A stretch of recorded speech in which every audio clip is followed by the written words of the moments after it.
आज Doubtnut app download करें। Doubtnut पर अपने सभी गणित, रसायन विज्ञान, भौतिक विज्ञान और जीव विज्ञान के डाउट्स का करो सफाया। बस प्रश्न की फोटो खींचो, एक ही प्रश्न को क्रॉप करो और तुरंत वीडियो सोल्यूशन पाओ।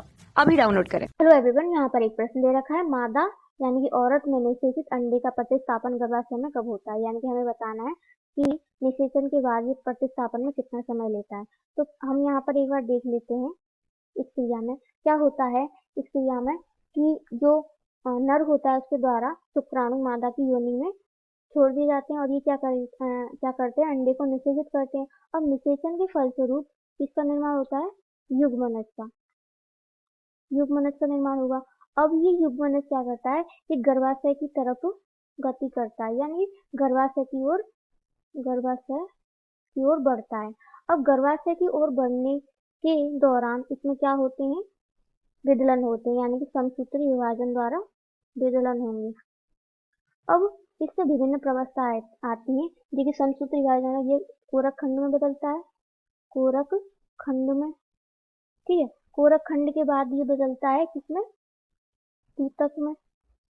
तूतक के बाद ये कोरक पुट्टी में बदलता है, कोरक पुट्टी में बदलता है। अब ये जो कोरक पुट्टी होती है वो कोरक खंड द्वारा क्या होती है, आवृत कर ली जाती है। आवृत करने के बाद इसको हम पोषक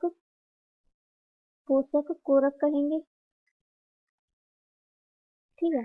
पोषक कोरक इसको हम कहते हैं, यानी कि कोरक खंड की बाहरी परत द्वारा ये जो कोरक पुट्टी है वो आवृत कर ली जाती है, इसको हम पोषक कोरक कहेंगे।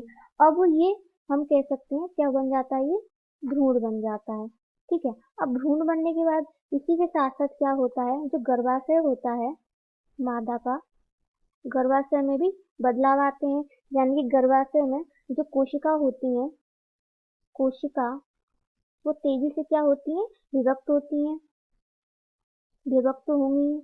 और वो विभक्त होने के बाद क्या होता है कि जो कोरक पुट्टी होती है, यहाँ पर कोरक पुट्टी यानी कि भ्रूण हम कहें, कोरक पुट्टी, इसको क्या कर लिया जाता है, इस कोरक पुट्टी को यहाँ पर देखें, कोरक पुट्टी को आवृत कर लिया जाता है इन कोशिकाओं द्वारा, जिसके फलस्वरूप गर्भाशय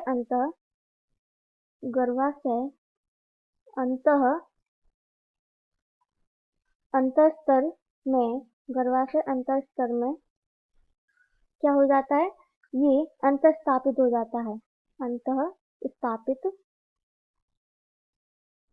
हो जाता है क्या, कोरक पुट्टी यानी कि भ्रूण। अब स्थापित होने के बाद इसको हम क्या कहते हैं, इस क्रिया को अंतरोपण कहेंगे, ठीक है। तो अब हमसे ये पूछा जा रहा है कि इन सब यानी कि निषेचित अंडे के बाद विदलन के बाद क्या होता है, जो प्रतिस्थापन होता है यानी कि अंतरोपण होता है, उसमें कितना समय लगता है, यानी कि ये कब होता है। तो पहला ऑप्शन है हमारा यहाँ पर निषेचन के 2 महीने बाद। यदि हम इस ऑप्शन की बात करें तो इसमें निषेचन के 2 महीने इसमें है महीने। तो हम देखते हैं, यहाँ पर वापस लिखते हैं महीने। तो हम देखते हैं कि जो भ्रूण के निषेचन यानी कि अंडे के निषेचन के 2 महीने के बाद तो क्या किसमें बदल जाता है, ये अंतरोपण भी हो जाएगा इसका, और ये किसमें बदल जाएगा, ये बदल जाएगा इसमें यानी कि ये जो भ्रूण होगा इसमें सभी प्रमुख अंगों का निर्माण तक हो जाएगा, सभी प्रमुख अंग क्या होंगे, निर्माण हो जाएगा इनका। तो ये अंतरोपण के बाद की क्रिया है, तो ये ऑप्शन हमारा गलत हो जाएगा। दूसरा ऑप्शन है हमारा निषेचन के 1 महीने बाद। यदि निषेचन के 1 महीने बाद हम देखते हैं, अंडे के निषेचन के 1 महीने बाद, तो 1 महीने बाद तो क्या हो जाता है, जो भ्रूण होता है उसमें पाद व अंगुलियां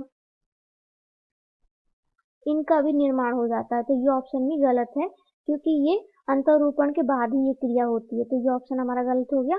अब निषेचन के 3 सप्ताह बाद, निषेचन के 3 सप्ताह बाद हम देखते हैं ये वाला ऑप्शन।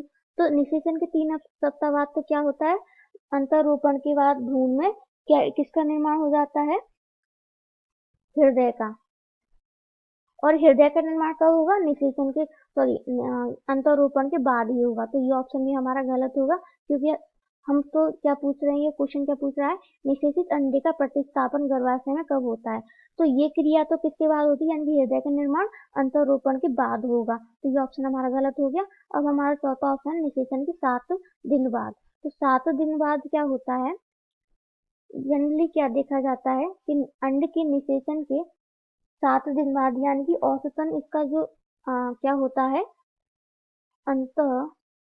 अंतरोपण जो होता है भ्रूण का गर्भाशय में, वो जनरली यानी कि औसतन कब होता है, 6 से 12 दिन के अंदर, यानी कि औसतन हम देखें तो 9 दिन में ये क्या हो जाता है, गर्भाशय में भ्रूण अंतरोपित हो जाता है। तो ये ऑप्शन हमारा सही होगा इस प्रश्न के हिसाब से, क्योंकि हमसे पूछा जा रहा है निषेचित अंडे का प्रतिस्थापन, यानी कि गर्भाशय में प्रतिस्थापन कब होता है, निषेचन की 7 दिन बाद होता है, यानी कि 9 दिन में होता है, मतलब औसतन 9 दिन में होता है। धन्यवाद। कक्षा 6 से 12वीं से लेकर नीट, IIT, JEE वो एडवांस के लेवल तक 1 करोड़ से ज्यादा छात्रों का भरोसा। आज ही डाउनलोड करें डाउटनेट ऐप या व्हाट्सएप करें अपने सारे डाउट्स 8400 400 400 पर।